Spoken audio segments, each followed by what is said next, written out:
واستعينوا بالصبر والصلاة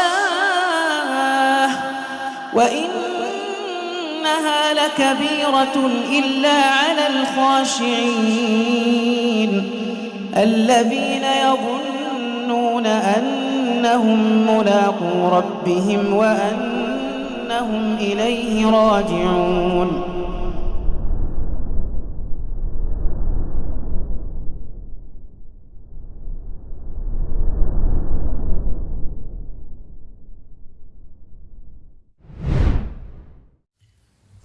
Bismillah. Alhamdulillahi wa qad kafa wassalatu wassalamu ala sayyidil mustafa wa ala alihi wa sahbihi wa man kanu bi atharihi muktafa. Amma ba'du. Qala Syekh Muhammad bin Jamil Zainu rahimahullahu taala, syarat-syarat diterimanya amal. Pertanyaan ke-13, apakah syarat-syarat agar amal perbuatan kita diterima? Jawabannya, syarat-syarat agar amalan perbuatan kita diterima oleh Allah ada 3 macam. Yang pertama, iman kepada Allah dan mentauhidkannya. Allah Subhanahu wa taala berfirman, "Innal ladzina amanu wa 'amilus solihati kanat lahum jannatul firdausi nuzula." Sesungguhnya, yang maknanya sesungguhnya orang-orang yang beriman dan beramal soleh bagi mereka adalah surga Firdaus menjadi tempat tinggalnya.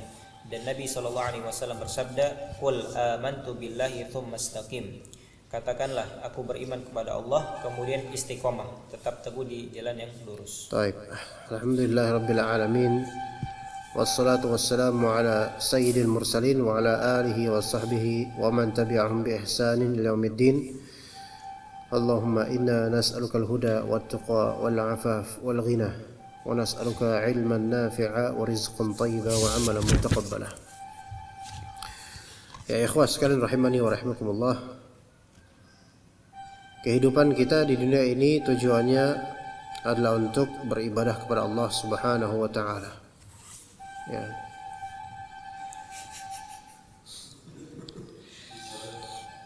Ini baru mukaddimah loh, Pak. Ana baru mukaddimah kajian udah dihajar kayak gini, ya. Mohon maaf para pemirsa sekalian ya. Ya bagi yang lapar ya silakan beli rotinya. Begitu, tapi nggak apa-apa, beliau lagi berjihad itu jihadnya beliau seperti itu ya, jihadnya kita belajar, jihadnya beliau dagang. Kita biarin aja, toh sementara ini ya. Kita hidup di dunia ini tujuannya adalah untuk beribadah kepada Allah Subhanahu wa taala dengan segala macam amalan yang diwajibkan maupun dianjurkan oleh Rabb kita Azza wa Jalla dan juga Rasul kita alaihi salatu wassalam. Sebagaimana Rabb kita Azza wa Jalla berfirman, "Wa ma khalaqtul jinna wal insa illa liya'budun." Dan tidaklah aku ciptakan jin dan manusia kecuali untuk beribadah kepadaku. Dan ini Allah Subhanahu wa taala menyebutnya liya'buduni, yaitu agar menyembahku, bertauhid dalam beribadah. Sebagaimana kata Ibnu Abbas, liwahiduni, untuk bertauhid kepadaku. Maka sangat beruntung orang-orang yang mengerti peta kehidupannya dan tujuannya, yaitu untuk mengagungkan Allah dari segi rububiyah dan segi uluhiyah dan asma wa sifat. Nah, apakah amalan memiliki kunci dan syarat? Tentu iya. Karena jika tidak, maka semua orang akan mengklaim amalannya itu sudah benar dan ritualnya itu sudah tepat. Semua orang akan mengklaim seperti itu. Bahkan seburuk-buruk orang dengan seburuk-buruk amal akan mengklaim bahwasanya amalan ini valid dalam agama. Jadi Islam memiliki batasan dan hudud, ketentuan dan kriteria agar amalan diterima. Yang menerima amalan adalah Allah Ta'ala, yang menolaknya adalah Allah Ta'ala. Namun Allah Ta'ala tidak akan menerima atau menolak tanpa sebab. Maka Allah jadikan adanya sebab agar tidak menjadi hujjah bagi manusia yang bermaksiat atau membangkang di hadapan Allah di hari akhir nanti. Ya. Jadi Allah menjadikan seseorang masuk surga dengan adanya sebab, menjadikan seseorang masuk neraka dengan adanya juga sebab. Pengadaan sebab itu untuk menjadikan hujjah bagi mereka. Kenapa kok beriman, kenapa kok bermaksiat? Ya. Jadi syarat-syarat diterimanya amalan ini adalah hal yang wajib fardhu ain dikenal dan diketahui oleh seluruh dari muslim, baik yang mu'allafnya atau muslim sejak lahir. Dan sejujurnya ikhwan, syarat-syarat diterimanya amalan secara pemetaan yang tepat dan ngena itu baik orang-orang tua kita maupun guru-guru lampau kita itu tidak begitu mengajarkan. Mungkin sejujurnya antum baru tahu kunci ini dengan cermat, tepat dan sadid sesuai itu ketika antum mengenal dakwah sunnah. Kira-kira benar nggak tuh? Ya, dulu guru-guru sekolah awal kita dulu atau orang-orang tua kita nggak mengajarkan kalau mau benar amalan diterima oleh Allah harus ikhlas, harus sesuai sunnah. Ada nggak dulu slogan ini? Enggak. Ya bukan berarti guru-guru kita jelek dan mengajarkan kejelekan, enggak. Maksud Anda di sinilah kita bersyukur kepada Allah Ta'ala dengan terbukanya dakwah sunnah yang rapih dan tegas, ya, yang tidak bertele-tele dan tidak banyak basa-basinya, sehingga amalan kita sadid, tepat yang seharusnya tertuju pada Allah Ta'ala dan untuk keselamatan dunia akhirat.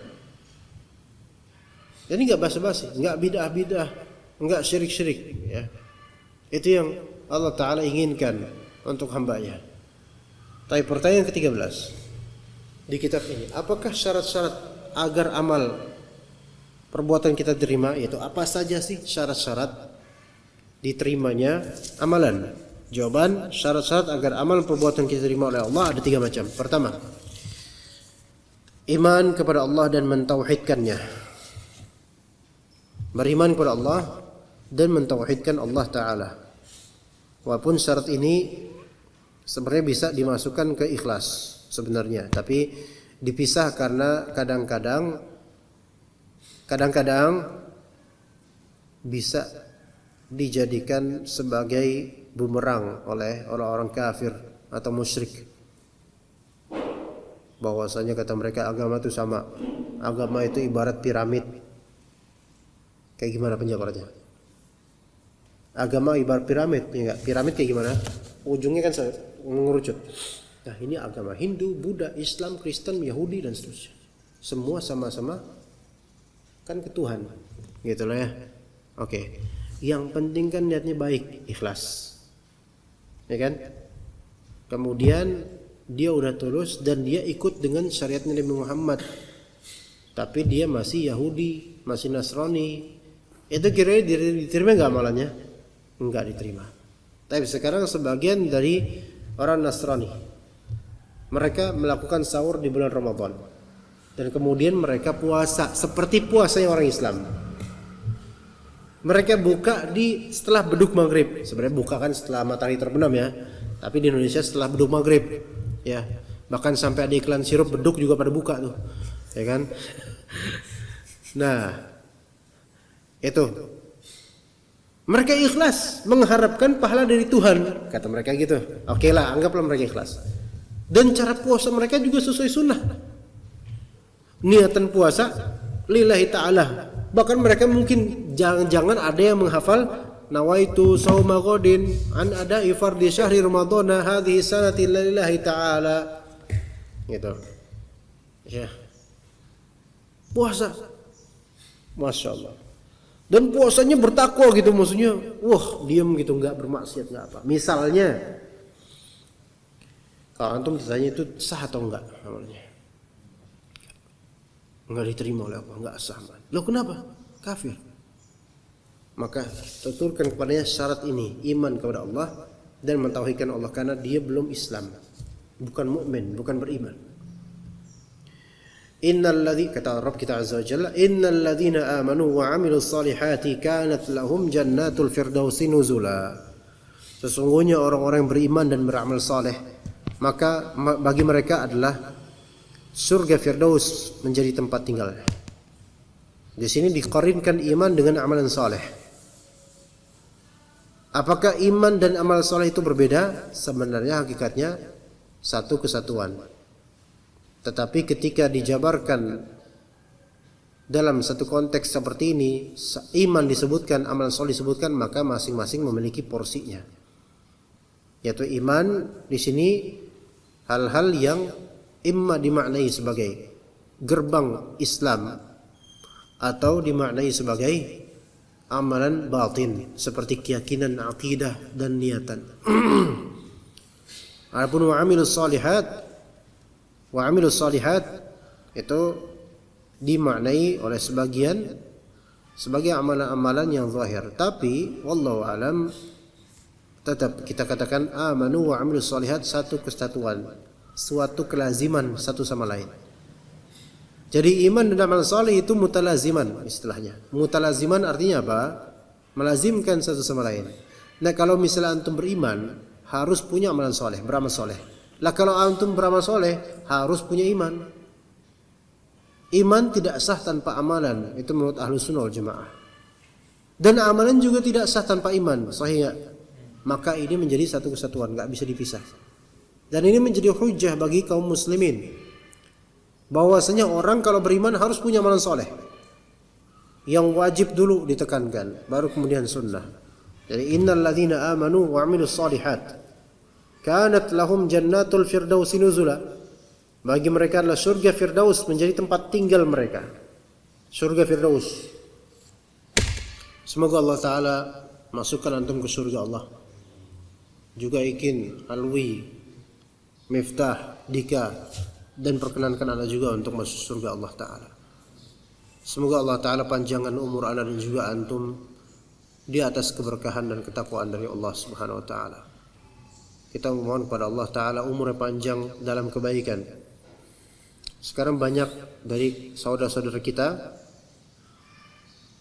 yang Allah uji dengan kehilangan, naqsi minal amwali wal anfusi was thamarat. Sabar. Kita melihatnya dan membaca berita tersebut juga harus sabar. Dan jangan terganggu oleh bisikan syaitan bahwasanya lo yang bentar lagi mati, lo bentar lagi ingat. Ya, kita akan mati. Sebelum ada pandemi itu pun seharusnya kita mempersiapkan diri, ikhwan. Karena mau pandemi mau enggak ada yang menjamin nanti sore kita masih ada atau besok hari. Maka Nabi SAW mengucapkan, salatlah engkau seperti salatnya muadda' atau salat orang yang mau berpisah. Dan Mu'adz bin Jabal juga menuturkan hal seperti itu. Jangan pernah kamu salat melainkan bersikaplah seperti orang yang akan mengucapkan selamat tinggal, seolah-olah ini salat terakhir. Coba seperti itu kualitas salatnya, ikhwan. Nah, jangan banyak berharap tentang dunia ini. Kalau berharap kepada Allah Ta'ala, kalau mau berharap umur panjang, minta sama Allah Ta'ala, tapi jangan sebatas umur panjang. Karena betapa adanya orang berumur panjang, laknatnya makin banyak dia. Tapi berumur panjang di atas ketaatan kepada Allah Subhanahu Wa Ta'ala. Dan Anda berharap seperti itu. Antum juga harus berharap seperti itu. Karena jangan kita minta sama Allah umur pendek, jangan. Karena kita minta sama Allah umur panjang karena itu kesempatan untuk taubat itu masih panjang, bukan masih panjang ya Pak. Kesempatan untuk ibadah itu makin banyak sehingga siapa tahu dengan itu diangkat derajat kita di sisi Allah Ta'ala. Tapi kalau misalnya ternyata umur kita segitu doang Allah kasih, maka mungkin itu yang terbaik buat kita supaya tidak banyak dosanya atau tidak makin banyak dosanya. Nah, beriman, beramal soleh dalam hidupnya. Dan itu yang harus kita lakukan, beriman, beramal soleh. Selalu ingat Allah Ta'ala. Jangan banyak berharap kepada dunia ini gitu loh. Dunia ini hanya tempat bercocok tanam saja. Karena tujuan kita Firdaus, jannah Firdaus lillahi ta'ala. Sebagai nuzul, tempat tinggal kita. Dan dunia ini sebagai tempat singgah semata. Maka beriman dan beramal soleh. Selalu begitu ikhwan. Ingat kematian. Ya, kita berharap kepada Allah Ta'ala kita dicabut nyawa kita saat dalam keadaan beriman tinggi dan sedang beramal soleh. Apapun itu amal solehnya kita minta sama Allah Ta'ala. Atau antum mungkin minta kepada Allah, ya Allah matikanlah saya ketika lagi bersujud misalnya. Tapi perhatikan, antum minta itu spesifik seperti itu untuk apa? Untuk apa? Ya Allah matikan saya pas lagi ngajar misalnya. Untuk apa antum minta itu? Apa dulu untuk apa? Apakah demi murni husnul khatimah atau ada keinginan dunia lain? Dunia lain, maksudnya dunia, keinginan dunia ya. Misalnya, ya Allah matikan ini anak kasih contoh yang dakik supaya kita jangan terperdaya dengan bisikan syaitan dalam kebaikan yang kita inginkan. Ya Allah matikan saya pas lagi sujud. Kemudian terbayang di benak kalau saya mati dalam keadaan sujud, nanti orang-orang akan mempopulerkan nama saya setelah saya wafat. Buat apa antum seperti itu coba? Itu bisa bisikan syaitan untuk doa seperti itu. Ya Allah matikan saya pas lagi ngajar. Apalagi pas lagi live streaming ya Allah. Allahul musta'an. Buat apa antum meminta? Ya, meminta itu asalnya boleh, tapi ada hidden facts di balik itu. Ada sesuatu enggak di balik itu? Kalau sesuatu itu adalah dunia, berarti antum sebenarnya enggak minta Allah, enggak mengharapkan Allah. Antum mengharapkan dunia dengan amalan yang zahirnya seolah-olah adalah husnul khatimah. Begitu. Jadi hati-hati dengan bisikan syaitan yang dalam dan sangat memperdayai orang yang tidak mau berpikir. Iya begitu. Ya, hati-hati dengan niatan. Ya, niatan murni karena Allah Subhanahu wa taala. Ya, jangan sampai akhiran amalan kita semua orang memuji tapi Allah lebih tahu maksudnya apa itu. Hati-hati, ya. Dan Nabi sallallahu alaihi wasallam bersabda, "Qul amantu billahi tsumma istaqim." Katakanlah, saya beriman kepada Allah, kemudian istaqim. Istiqamahlah, tetap teguh di atas jalan lurus, itu istiqamah. Dan itu adalah karamah yang terbesar untuk manusia di dunia, istiqamah. Iya. Karena kalau misalnya karamah madiyah hissiyah seperti terbang, bisa ngilang atau enggak kelihatan, itu karamah sementara aja. Dan karamah tersebut belum tentu itu berupa pahala dari Allah, belum tentu itu menjadi pahala nantinya. Tapi karamah istiqamah itu nanti berbuahnya luar biasa di surga Allah Ta'ala. Qul amantu billahi tsumma istaqim. Kata Allah Subhanahu wa taala di surat Al-Ahqaf, innal ladzina qalu rabbuna Allahu tsumma istaqamu fala khaufun 'alaihim wa lahum yahzanun. Sesungguhnya orang-orang yang mengatakan Rabb kami adalah Allah Ta'ala, iman. Tsumma istaqamu, kemudian istiqamah, amalan saleh. Istiqamah terus. Taib, apakah istiqamah itu melazimkan antum tidak pernah bermaksiat? Apakah istiqamah itu ketika disebut ini orang istiqamah nih, apakah itu berarti dia tidak pernah maksiat? Enggak begitu. Iya, dia pernah maksiat, manusia. Tetapi wasari'u ila maghfiratin min rabbikum wa jannatin 'arduha as-samawati wal ard. Fa jannatin 'arduha as-samawati wal ard. Dia bergegas menuju apa? Maghfirah Allah Ta'ala. Itu istiqamah.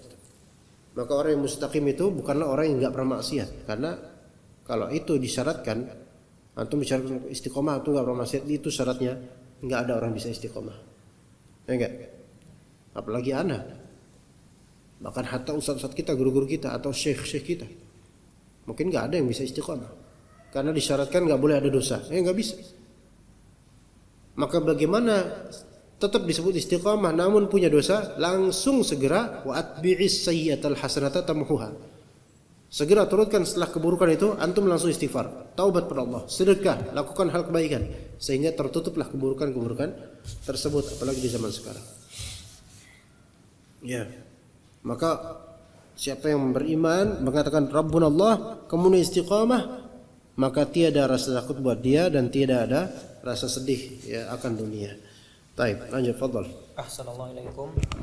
Wa qala Syekh rahimahullah, yang kedua ikhlas, yaitu beramal karena Allah, bukan karena ingin dilihat orang atau pamer atau didengar. Allah Ta'ala berfirman, fada'ullaha mukhlishina lahuddin, yang maknanya maka beribadahlah kepada Allah dengan memurnikan ketaatan kepadanya. Baik. Ikhlas yaitu beramal karena Allah, bukan karena ingin riya atau sum'ah. Allah Ta'ala berfirman, fada'ullah, maka beribadahlah. Doa di sini dimaknai ibadah, beribadah kepada Allah mukhlishina lahuddin, dengan memurnikan ketaatan kepadanya.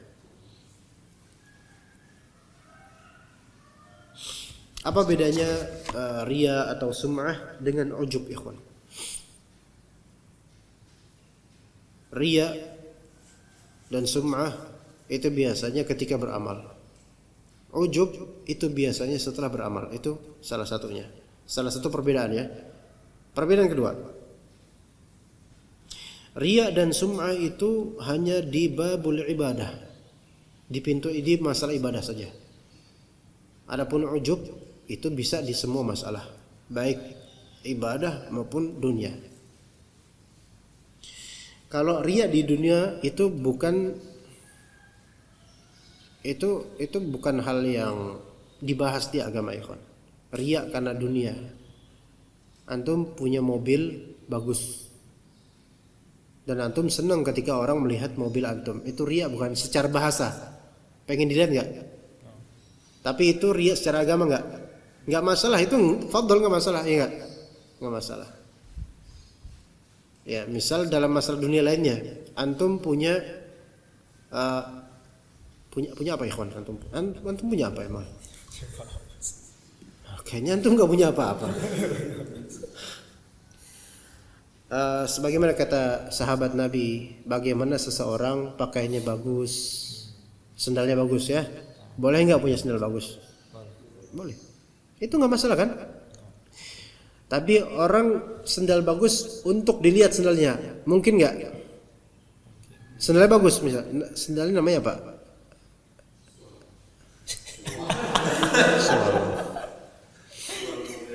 Swallow. Jawaban anak STM kayak gitu emang.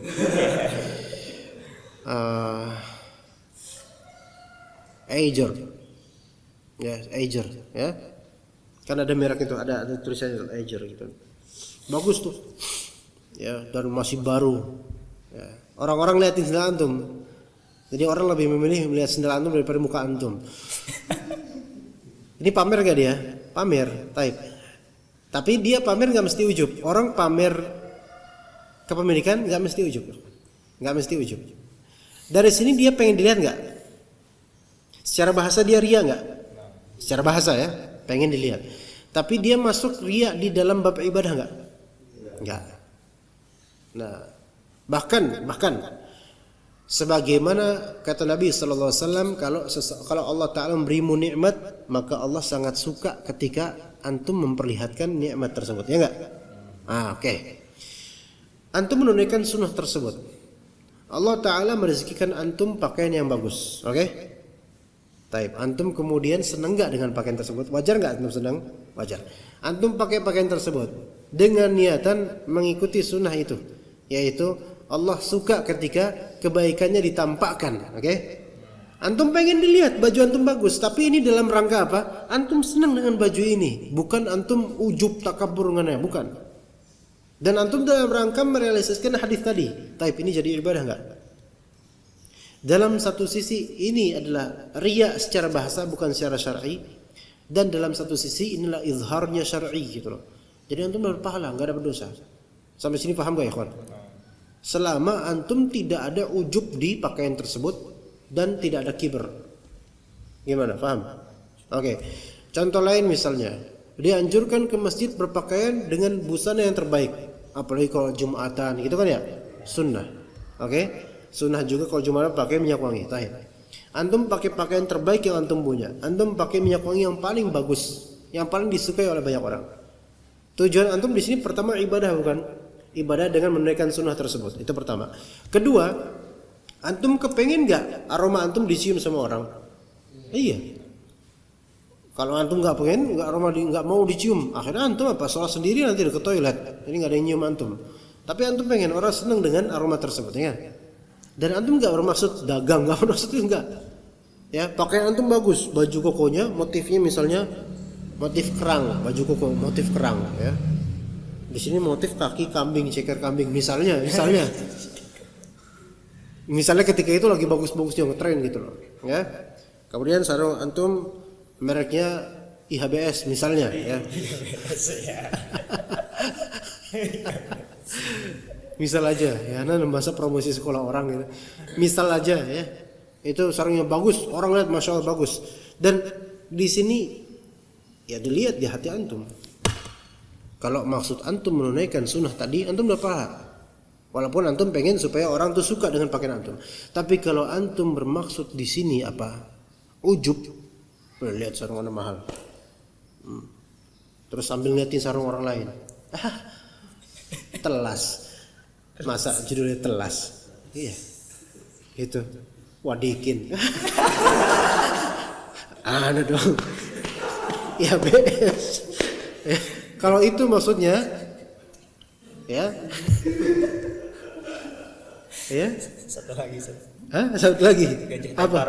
Gajah apa? Gajah tepar. Gajah tepar. Ada lagi ini gajah berduk. Walah. Ya.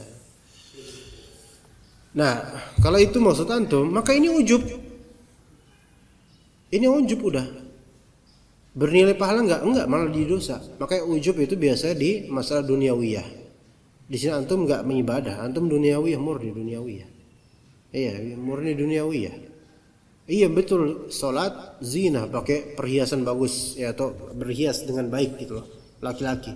Betul itu ibadah. Tapi antum kalah ibadah tersebut dengan ujubnya antum, maka enggak bernilai ibadah lagi, melainkan nilai dosa yang antum dapat. Nah, begitu ikhwan. Ya, bedakan ya. Jadi ikhlas karena Allah Ta'ala, bukan untuk dilihat orang atau didengar. Jadi tadi tafsilannya antum bedakan ya, antara hal-hal yang memang nikmat yang memang dianjurkan untuk dizahirkan selama penzahiran tersebut tidak menjadikan penyakit hati.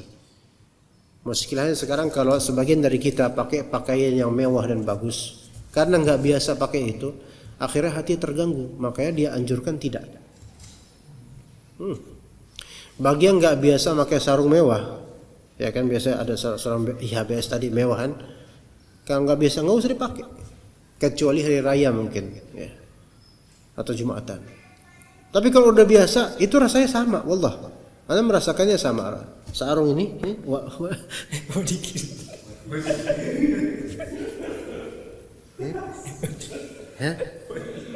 Rasanya sama sarung IHBS itu. Iya, kalau sama rasanya kelas. Ya. Tapi kalau misalnya membuat rasa antum beda, menjadi ujub, menjadi sombong, sampai ngeliatin sarung-sarung orang kalah sama sarung saya, ya ini baru dia berarti bukan untuk Allah dia beribadah. Begitu ikhwan. Ya. Fa'budullaha mukhlishina lahuddin. Ikhlas.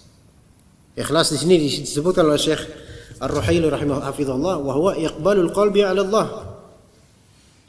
Yaitu dia betul-betul menghadapkan kalbunya kepada Allah Ta'ala. Ada kalau nggak salah kemarin atau kapan beberapa hari lalu sudah menyebutkan kunci supaya antum lebih mudah untuk ikhlas, yaitu istighna anin nas dan iftiqar kepada Allah. Ada dua kunci istighna. Antum jangan merasa butuh pada manusia, baik pujiannya, duitnya, pandangan mata mereka. Antum jangan merasa butuh dengan itu. Antum nggak butuh dengan itu. Tapi antum iftiqar ila Allah, yaitu merasa fakir dan butuh pada Allah, itu aja supaya antum cepat ikhlas. Nah, kalau contohnya salat, bi an yakuna da'i ila salati hubbullah. Ya, ikhlas adalah ke dalam salat, yaitu faktor supaya dia salat itu adalah cinta kepada Allah, bukan faktor-faktor lainnya. Wa hubbu ma 'indallah, dan mencintai apa-apa yang di sisi Allah dari pahalanya, dari surganya, dari kebaikannya. Wa hubbu munajatillah, dan suka bermunajat kepada Allah Ta'ala. Fa yuqbilul 'abdu 'ala salatihi biqalbihi, maka dia hadapkan, hamba ini menghadapkan kalbunya kepada Allah Ta'ala di salatnya itu, dan dalam amalan lainnya. Taib, yang ketiga terakhir insyaallah. Assalamualaikum. Waqala Syekh rahimahullah, yang ketiga sesuai dengan yang dicontohkan oleh Rasulullah, yaitu sesuai as-sunnah. Allah Subhanahu wa taala berfirman, "Wa ma ataakumur rasul fakhudhuhu wa ma nahakum anhu fantahu." Yang maknanya, apa yang diberikan Rasul kepadamu maka terimalah dia, dan apa yang dilarangnya bagimu maka tinggalkanlah. Dan Nabi SAW bersabda, "Man 'amila 'amalan laisa 'alaihi amruna fahuwa raddun." Barang siapa melakukan amalan yang tidak termasuk dalam urusan agama kami, maka amalan tersebut tertolak. Ahsan. Jadi yang ketiga, yang pertama tadi iman kepada Allah, gerbang keislaman dan tauhid, dia bukan musyrik, bukan kafir. Yang kedua, dia ikhlas dalam beramal. Yang ketiga, ittiba kepada sunnah Nabi SAW, yaitu beramal sesuai dengan yang dicontohkan oleh Rasulullah SAW. Allah Ta'ala berfirman, "Wa ma ataakumur rasulu fakhudhuhu wa ma nahakum anhu fantahu." Yang diberikan Rasul padamu, terima itu. Yang dilarang, sudah tinggalkan. Intahu. Ya udah tinggalkan. Walaupun sebelumnya melakukan, udah sekarang tinggalkan, taubat. Dan Nabi SAW bersabda, "Man 'amila 'amalan laisa 'alaihi amruna fahuwa rad." Barang siapa melakukan amalan yang tidak termasuk dalam urusan agama kami, maka amalan tersebut tertolak. Ya. Begitu ya, ikhwan. Taib, kalau misalnya soft renggang kira-kira, itu amalan sesuai sunnah enggak? Secara zahirnya pada asalnya tidak sesuai sunnah. Tetapi ini kembali ke qadiyah atau masalah mu'asirah, masalah di zaman ini yang memang para ulama berijtihad dan kita maklumi akan ijtihad tersebut. Sehingga tidak boleh kita katakan bahwasanya salatnya orang-orang yang saf renggang ini tidak sah salatnya. Enggak. Dengan alasan terputus atau dengan alasan tidak sesuai dengan sunnah Nabi SAW. Karena pun yang saf renggang ini pun mereka memiliki alasan dari dalil-dalil lain. Enggak. Dari hadis-hadis Nabi yang lain. Dan ini kasus-kasus yang dikecualikan dari kasus asli. Hukum aslinya adalah merapatkan shaf atau meluruskan shaf itu wajib. Merapatkan shaf khilaf di antara ulama. Ya, ada yang mengatakan wajib, ada yang mengatakan sunnah. Ala kulli hal, yang sahih adalah merapatkan gitu misalnya. Nah, di masa-masa seperti ini maka bukan saatnya untuk memperselisihkan masalah renggang atau tidaknya. Ya, baik yang renggang atau tidak, insyaallah tetap pahalanya sahih atau amalannya sahih, salatnya sah. Dan juga bisa jadi orang yang renggang karena adanya uzur atau posibilitas keburukan sehingga dia harus renggang, maka insyaallah pahalanya sama seperti pahala ketika dia masih rapat. Iya. Seseorang yang misalnya dia beruzur untuk tidak sholat tahajud, padahal dia biasa sholat tahajud, maka walaupun malam itu dia mangkir karena ada uzur ketiduran, dia tetap dapat pahala sebagaimana biasanya, kan? Karena dia ada hati yang pengen rapat. Begitu pula dengan ada hati yang pengen tahajud. Begitu pula dengan rapatnya shaf atau renggangnya shaf. Maka yang renggang insyaallah dapat pahala sebagaimana dia rapat biasanya. Dan yang shafnya rapat pun itu afdol dan ahsan, itu kita dukung sebenarnya. Lebih afdol. Ya insyaallah jangan terlalu khawatir. Tapi ya kita nggak bisa sekarang untuk mengubah pandangan orang di masa seperti ini. Jangan maksa. Kecuali kalau antum DKM dan antum punya power di masjid tersebut untuk merapatkan shaf, fadol, itu afdol. Tapi kalau nggak bisa, jangan maksa orang. Ya, begitu ya, ikhwan. Sebagaimana ketika antum sholat mau rapat dulu, masih rapat. Kemudian orang di samping antum, bapak-bapak nggak mau dirapetin sama kaki antum, akhirnya diinjek kaki antum. Apakah antum terus kejar dia? Malah nggak boleh antum kejar. Kenapa nggak boleh? Pertama, antum nggak boleh maksa. Lasta alaihim bimusaitir, itu pertama. Kedua, justru dengan antum melakukan sunnah ini malah justru membuat taswis di kalbu orang lain, membuat dia nggak khusyuk lagi gara-gara antum pengen mengamalkan ini. Akhirnya kewajiban dia tidak tertunaikan, yaitu khusyuk merupakan kewajiban. Iya, udah kelas, udah biarin, udah tinggalkan. Nanti antum udah berusaha, kelas selesai. Jangan maksa. Kayak misalnya di masjid ini misalnya direnggangkan, ya kita berharap semoga dirapatkan suatu saat insyaallah. Antum datang kemudian di samping orang pas gitu loh, yang tadi maunya sholat renggang. Kira-kira orang itu risih nggak ya kawan? Sangat risih. Maka yang salah siapa di sini dalam bersikap? Antum yang salah. Ya. Tapi antum dengan alasan ini tidak sesuai sunnah, betul. Asalnya tidak sesuai sunnah. Tapi ini ada hal yang dikecualikan, yaitu di masa-masa seperti ini. Begitu. Dengan dalil-dalil lain seperti la dharar wa la dhirar, dan dengan beberapa kaidah fiqhiyah seperti al-masyaqqah tajlibut taysir, ad-darurat tubihul mahdzurat, ya, dan seterusnya. Ya, begitu ya. Baik, Anda cukup sampai sini insyaallah taala. Intinya adalah syarat sahnya diterima amalan, pertama iman kepada Allah dan mentauhidkannya, kedua ikhlas dalam beribadah, ketiga ittiba kepada sunnah dan tata cara yang Nabi sallallahu alaihi wasallam datangkan. Wallahu taala alam. Ada soal dah? Dari siapa? Dari Ahmad Effendi. Ya, fadhil. Ustaz, di beberapa ayat doa kata Rabbana dengan dua harokat, tapi di ayat berikutnya Rabbana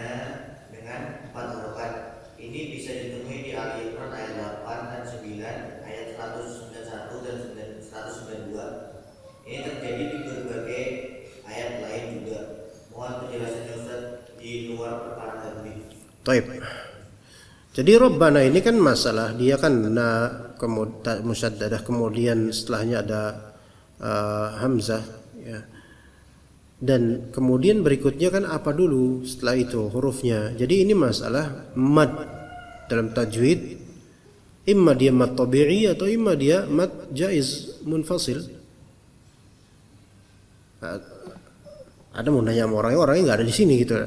Mad tabi'i itu kan 2 harokat, ya. Mad jaiz munfasil itu 4, 5, ya.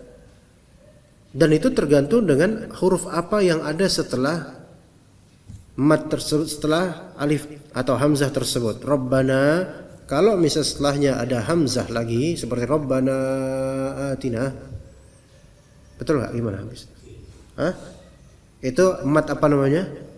Jaiz munfasil. Kenapa disebut jaiz munfasil? Karena jaiz di sini boleh antum baca seperti mad tabi'i, bukankah begitu? Dan boleh juga antum panjangkan, tapi enggak sepanjang mad wajib muttasil. Mad jaiz munfasil, munfasil terpisah. Rabbana dengan atina itu beda kata, makanya terpisah. Maka ini maksimal 5 ya kalau salah, ya. 5 atau 4? Maksimal. Ya diperkirakan berapa ketukan lah. Tapi tidak sepanjang mad wajib muttasil. Adapun mad tabi'i, kalau Rabbana setelahnya itu bukan hamzah. Misalnya apa? Rabbana zalamna anfusana, Rabbana la tuzigh qulubana. Ya, coba di surat Ali Imran yang halaman pertama pojok kiri bawah. Ya itu. Ya, itu ada Rabbana sebelumnya Rabbana la tuzigh qulubana. Itu mad tabi'i dia. Kemudian ayat berikutnya Rabbana innaka jami'un nas. Itu mad jaiz munfasil. Jadi perbedaannya adalah 2 hukum mad ini tergantung dengan huruf apa setelah hamzah tersebut, setelah huruf tersebut. Kalau dia hamzah juga maka menjadi apa? Mad jaiz munfasil. Kalau selain itu maka normal seperti mad tabi'i, ya. Wallahu a'lam, 2 harokat. Seperti itu, ya. Jadi itu masuk ke ilmu tajwid. Wallahu a'lam. Cuma pertanyaannya di luar ilmu tajwid kan? Di luar ilmu tajwid. Maksudnya apa? Iya, masalah panjang tadi itu mohon penjelasannya di luar ilmu tajwid. Jadi bukan bahas tajwidnya saat gitu. Apakah ada penjelasannya? Enggak ada. Itu enggak ada filosofi luar tajwid, dan enggak usah difilosofikan, karena itu nanti masuknya ke bab tafsir, dan tafsir ini enggak ada tafsiran dalam hal ini. Tajwid itu beda dengan tafsir, maka tidak ada filosofi khusus tentang ini, dan kalau tidak ada ya jangan diada-adakan. Coba yang belajar tajwid antum, ada enggak filosofi khusus dari? Enggak ada. Itu ibarat kita mencari tahu kenapa pepaya bentuknya seperti itu, kok beda sama salak. Itu jadi nggak bakal ketemu. Ya kalau ditemu-temuin ya kita ada-adakan bisa. Pepaya bentuknya kayak gitu karena ya susah juga ya cari. Iya. Susah dicari. Jadi nggak usah. Jangan mencari hal yang sebenarnya tidak ada manfaatnya. Itu tidak ada manfaatnya. Cukup di tajwidnya saja. Ya, jangan cari filosofinya. Ya, karena nggak ada ketemu, dan kalau ketemu itu karangan saja, ya, bukan hakikat. Ya, cukup sampai sini. Wassallallahu ala nabiyina Muhammad wa ala alihi wa sahbihi ajma'in. Subhanakallahumma bihamdika asyhadu an la ilaha illa anta astaghfiruka wa atubu ilaik. Assalamualaikum warahmatullahi wabarakatuh.